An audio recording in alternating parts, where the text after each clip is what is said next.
Hello বন্ধুরা, কেমন আছো তোমরা সবাই? আশা করি প্রতিদিনের মতন তোমরা খুব ভালো আছো। আমার এই ছোট্ট ইউটিউব চ্যানেলে আবার তোমাদেরকে অনেক অনেক স্বাগত জানাই। বন্ধুরা, সেলাই করার পরে আমার কাছে অনেকগুলো ছোট ছোট টুকরো কাপড় বেঁচে যায়। এই এত ছোট ছোট টুকরো কাপড় কি করব কিছু বোঝাও যায় না। কিন্তু এই টুকরো কাপড়গুলো দিয়ে আজকে আমি নিয়ে এসেছি একটা দারুণ আইডিয়া। আশা করব আজকের আইডিয়াটা অবশ্যই তোমাদেরকে ভালো লাগবে। তো এর জন্য সম্পূর্ণ পুরনো জিনিস নিয়েছি আর ফেলে দেওয়া জিনিস দিয়ে এটা তৈরি করে দেখাবো। তো দেখো, এখানে আমি নিয়েছি 5 কিলো সাইজের একটা আটার ব্যাগ। তোমাদের কাছে যদি এরকমের আটার ব্যাগ না থাকে, যে কোনো চাল আটার বস্তা তোমরা ব্যবহার করতে পারো। তো এবারে আমি এখানে একটা মাঝখানে পয়েন্ট করে নিচ্ছি। তো এবারে চলো মেশিনে চলে আসি। যে টুকরো কাপড়গুলো ছিল ওইগুলো কিন্তু ডিফারেন্ট শেপের ছিল, তো সেইভাবেই তোমরা কিন্তু এটা ব্যবহার করতে পারো। আর এটাকে করার জন্য তোমাদেরকে কোনো ঝামেলা করার দরকার পড়বে না। জাস্ট খালি এরকম নেবে আর অ্যাডজাস্ট করে করে লাগাতে থাকবে। কিভাবে লাগাবে একটু মন দিয়ে দেখো, তাহলেই বুঝতে পারবে। তো দেখো, প্রথমে যে কাপড়গুলো থাকবে সেগুলো যদি কোঁচকানো থাকে অবশ্যই সেগুলোকে একটু আয়রন করে নেবে। আর এইভাবে দেখো, আমি কোনো প্যাটার্ন বানাচ্ছি না, যেরকম কাপড়গুলো আছে সেই অ্যাজ ইট ইজ ওইগুলোকেই লাগাচ্ছি। তো দেখো, এরকম করে কাপড়টা ধরছি উল্টো করে আর এইভাবে সেলাই করতে থাকবো। এটা করতে কিন্তু অনেকটা সময় লাগবে না, কিন্তু জিনিসটা দেখতে অনেকটা সুন্দর হবে।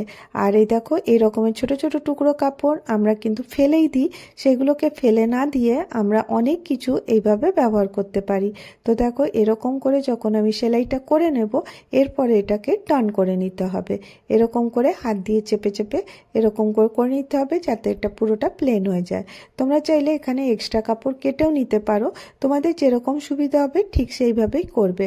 তো দেখো, একবারে আমি আরেকটা কাপড় নিয়ে নিয়েছি, সে কাপড়টা আবার এইভাবে লাগিয়েছি আর লাগিয়ে এটা সেলাই করে নিচ্ছি। এর জন্য কোনো পার্টিকুলার কাপড়ের কোনো দরকার নেই। সিনথেটিক কাপড়, কটন কাপড়, যে কোনো কাপড় তোমরা এটা ব্যবহার করতে পারো। তো দেখো, এটা হওয়ার পরে কিন্তু দেখতে অনেকটা সুন্দর লাগে। তো যে রকমের টুকরো টুকরো কাপড়গুলো আমার কাছে ছিল ওইভাবেই আমি এগুলোকে লাগিয়ে নিচ্ছি। এবারে দেখো, এই শেপটা ট্রায়াঙ্গুলার শেপে আছে, ট্রায়াঙ্গেল শেপে যেরকম আছে ঠিক সেই রকমভাবেই আমি এটাকে সেলাই করে নিচ্ছি। তো সেই জন্য তোমাদেরকে এই কাপড়গুলো শেপ দেবার কোনো দরকার হবে না, যেরকম আছে সেরকমই তোমরা এখানে লাগাতে পারো।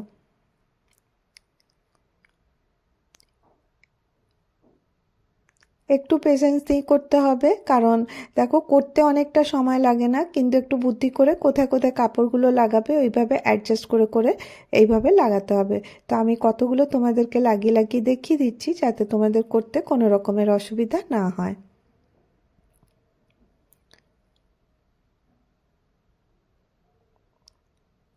এইভাবে জাস্ট খালি এরকম করে সেলাই করবে আর এরকম করে উল্টে দেবে। তো দেখো, এক্সট্রা কাপড় চাইলে তোমরা এখানে সেলাইটাকে কেটে দিতে পারো। তো এরকম আমি অ্যাডজাস্ট করেই করছি। তো দেখো, যত কালারফুল হবে জিনিসটা দেখতে কিন্তু অতটাই সুন্দর হবে।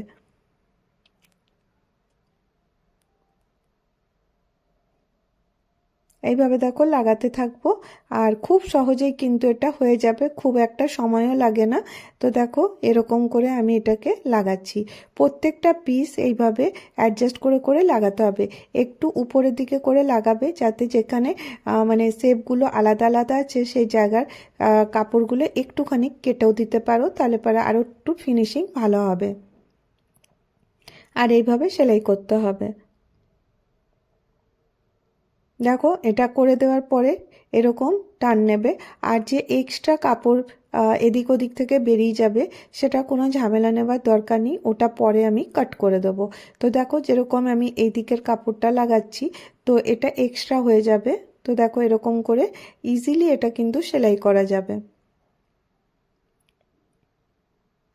কোথাও হোয়াইট পার্ট যাতে না থাকে এরকম করতে হবে, পুরোটা যেন এরকম করে কাভার হয়ে যায়। ছোট ছোট টুকরো কাপড়গুলো আমি এইভাবে অ্যাডজাস্ট করে করে লাগাতে থাকবো।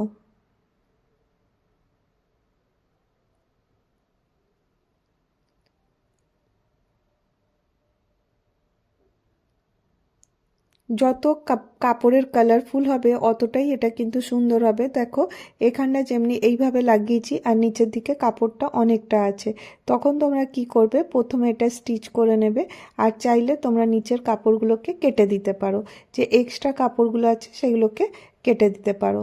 এরপরে দেখো আমি পুরোটা এইভাবে কভার করে নিচ্ছি, যেখানে যেখানে হোয়াইট থাকবে সেখানে পুরোটাই কিন্তু এটাকে এর উপর থেকে এরকম করে সেলাই করতে হবে, টার্ন নিতে হবে আর পুরোটা কমপ্লিট করতে হবে। আশা করি তোমরা বুঝতে পারছো কিভাবে করতে হবে, খুব সহজেই তোমরা এটা করে নিতে পারবে।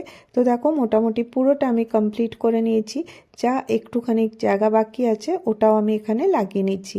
আর লাগাবার পরেও যদি কোথাও দেখো যে একটুখানি হোয়াইট পার্ট বেঁচে আছে, সে জায়গায় একটু বুদ্ধি করে কোনো একটা পিস কাপড়ের নিয়ে চারপাশটা কভার করে দেবে, তাহলে পরেই এটা পুরোটা কমপ্লিট হয়ে যাবে।